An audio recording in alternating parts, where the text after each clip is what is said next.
ဒါကတကယ်ကိုရှားပါလုံးနဲ့စားငံ့ရည်တစ်ခုပါအဲ့ဒီရည်ကိုရရှိဖို့အတွက်တောင်စိတ်တွေဟာ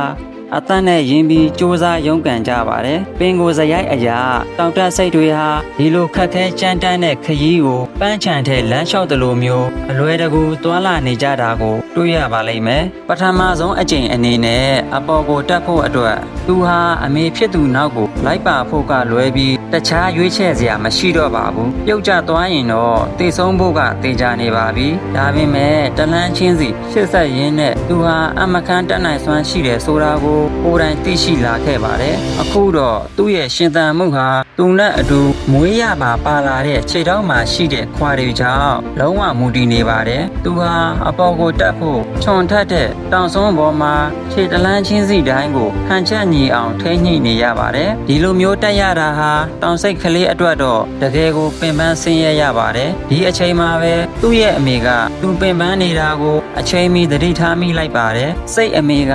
ပေ150အမြင့်မှာပဲသူ့ကိုခဏတာအားပြန်ဖြည့်ဖို့အတွက်အခွင့်အရေးပေးလိုက်ပါတယ်နောက်ဆုံးတော့သူဟာသူ့ရဲ့ပန်းနိုင်စီကိုရောက်ရှိလာခဲ့ပါပြီဒါကဘာမှမဟုတ်သလိုဖြစ်နေနိုင်ပေမဲ့စီကြနေတဲ့စားငံရည်နေရာဟာဒီစိတ်ကလေးကြီးထွားတန်မာဖို့အတွက်အရေးပါလွန်းပါတယ်ဒီလိုနဲ့ပဲသူ့ရဲ့ကြီးကျယ်ခမ်းနားတဲ့တောင်တက်ခရီးကြီးအောင်မြင်စွာပြီးဆုံးသွားခဲ့ပါတယ်